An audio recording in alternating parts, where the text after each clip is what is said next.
Hello, and welcome to our channel. Or welcome back if you've been here before.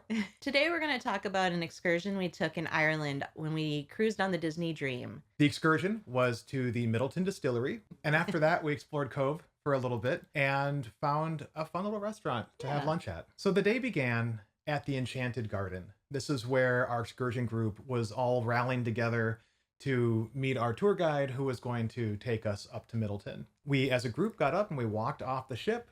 We got to our bus, and it was about a 30-minute narrated bus ride to Middleton, going from Cobh to Cork. Yeah. One of the things that they talked about on the narrated ride I thought was pretty interesting. It was about the relationship between the Choctaw Nation and the Irish during the potato famine. Yeah, that was really neat. Yeah, so during the potato famine in 1847, just 16 years after the Trail of Tears, the Choctaw Nation in Oklahoma rallied together to raise $710, which is about $27,000 in today's money. Yeah, I can't imagine how hard that would have been for them. Yeah, I mean, at a time just coming off of a horrible experience. Right.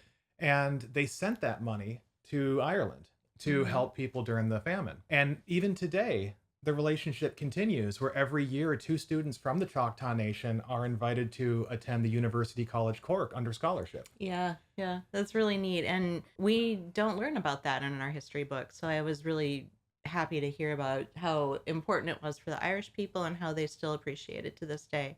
They actually had a statue. They did. In one of the parks that we passed, which is why she was telling us about the story. It was the history behind this monument. The Choctaw Nation of Indians, themselves after suffering the long Vale of Tears, sent money over to the Irish people to try and alleviate the hunger. And as a thank you, we have erected this wonderful, well, it's a very simple memorial, but it's just coming into view here now on the left-hand side. It's among the trees, we'll have to take our time. It's huge feathers, and in the center... So after our 30-minute bus ride, we made it to the Middleton Distillery, where we had about a 90-minute tour. But before the tour, we were given some time to shop and explore and look around a little bit. But in addition to the retail center, they also have kind of a vault area where they have their Irish whiskeys that go back years. Right. They had a 40-year anniversary Ruby edition that was 20,000 euros for a single bottle. I didn't get a chance to try it. You would have needed quite a bit of glass cutters to get into it. We could see it through a window, but it was bolted down. Yeah, but it was pretty interesting to see the range, because this is a distillery where they make Jameson, and when I think of Jameson, I kind of think of like the entry-level Irish whiskey. Sure. Right. It's inexpensive. It's ubiquitous. It's everywhere. Every bar sells Jameson. Right. But I don't think of some of these other high-end brands as much, and I wasn't aware that Middleton was making a variety. Yeah, such a variety. Yeah, and the facilities were gorgeous. I mean, it looked fairly new as far as like the visitor center and stuff. They had a really neat entryway, and I mean, I didn't know what I was expecting when we signed up to go, but I was really impressed by the presentation. It was a lot more than I had expected. Yeah, we actually learned quite a bit about the history of Middleton, and we'll talk a bit about that. As the tour began, we watched about a 5-minute video. Yes, yeah. It was a high production, too. It was almost like shot like a movie. Yes, yeah, it was really well done. The kind of cool thing about it was they explained how the Middleton Distillery, despite being over 100 years old, is actually pretty modern.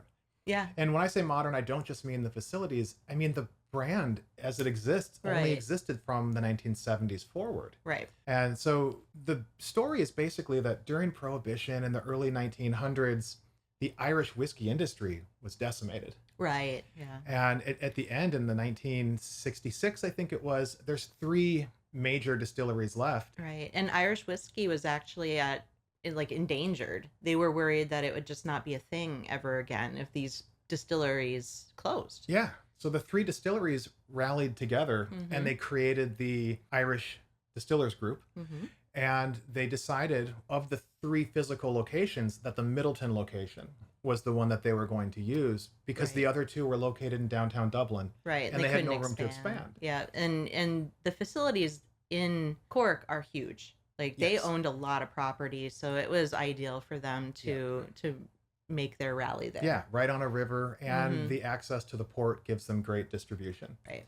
While you're touring this distillery in the 100-year-old section, it's actually a really modern company. The tour after the video moved on to the older buildings. Mhm. We didn't actually go through the modern production facility. No, I believe that's a different tour. That might be the behind the scenes I think that's one. the behind the scenes tour. We Yeah. didn't get to sign up for that one. It was full. We wanted to, but the old portion is just as entertaining because the way they did things back then is not how they do it today, and it was really fascinating to see all the Yeah. copper and Yeah, we actually got to see the world's largest pot still. right. I really found it fascinating just how many brands they have. It's Yeah. not just Jameson. It's Jameson, Redbreast, Powers, the Mhm. Middleton brands, the Spot whiskeys, which we actually got to sample and brought a bottle home. Yeah. And they have Method and Madness, which is kind of a small batch. It's actually a gin. Yes. Yeah. It was a gin. And then they have their whole Middleton Distillery collection, the high-end stuff. This is the 12 to 21 year plus the 40-year stuff. We didn't get a chance to sample that, No. but it's kind of neat to see that total spectrum. Right. So on the tour, we actually got to do a tasting, which was kind of fun. Yeah, that was really interesting. I'm not much of a whiskey drinker, so anytime I can have somebody explain, what the differences are and what I'm supposed to be tasting in each thing, it's really helpful for me because otherwise I probably wouldn't do it on my own. Yeah, we got to have the Jameson, the Yep. Powers Gold Label, and the Green Green Spot. And the Green Spot's what we actually ended up Oh yeah, buying to bring home. I actually enjoyed it. It's got a little bit of a sour apple taste to it, Mhm. which is really nice. After the tour, we got to go into the bar Mm-hmm. where everyone was served a complimentary cocktail. Yeah. Now, the ticket that you're given at the beginning is your ticket to get the drink. Right, don't So throw it. Don't throw it away. Keep it in your pocket. They explain that to you when they give it to you, though. Yeah.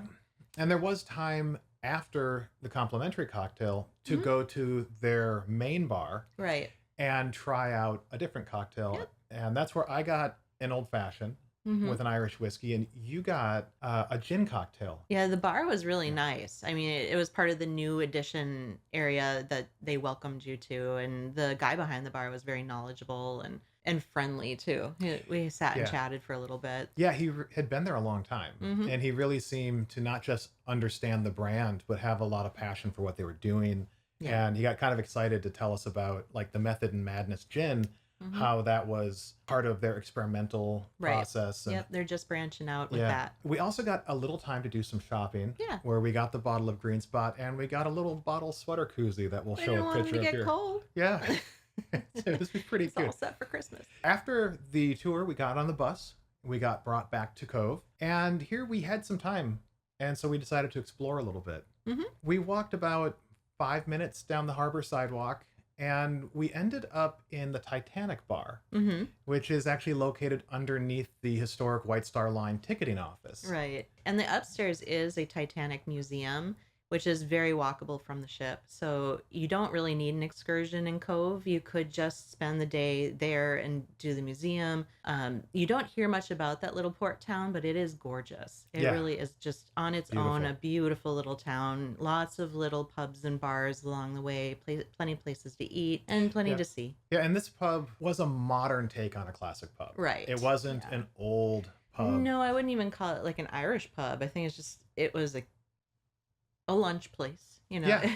They had a lot of local beers, and they had Mhm. Coors Light, Yeah. but then they had some decent food. I was surprised to learn just how common the IPAs were there. Yeah. Yeah. Yeah, they have local breweries throughout the UK and Ireland are producing really good IPAs. Yeah. We're rubbing off on them, I guess. Yeah.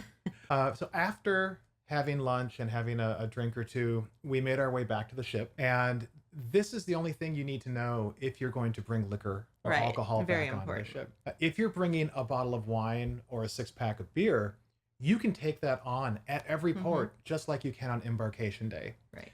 But if you're bringing back liquor, you have to check it. Mhm. And so when we made it through security, they directed us to a checking table Mhm. where you give them the bottle, they give you a receipt, and then you get to pick it up at the atrium bar on the morning of disembarkation. Right. And on the Dream, the atrium bar is the Bon Voyage. Mm-hmm. And on other ships, it may have a different name, but it'll be right in the area that you're getting ready to debark.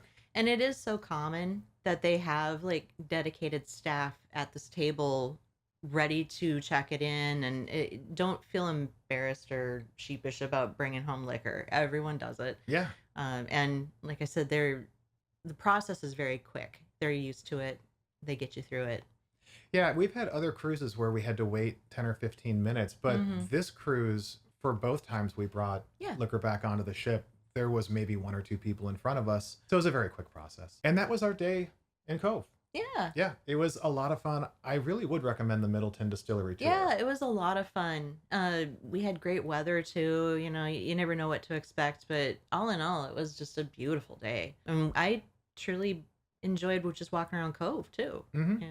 To let the video go out, I think we'll just play some music and show some of the photos of our day and let you see what it was like. And that might give you a little more insight into whether or not this Yeah. excursion and this itinerary is right for you. So if you found anything helpful, or if you do like the photos, Please like and subscribe. yeah, let us know if you have any questions, or if there's Right. anything we can answer about the Disney Dream, about Disney cruising in general, or specifically about Cobh, Cork, or Middleton. Mhm.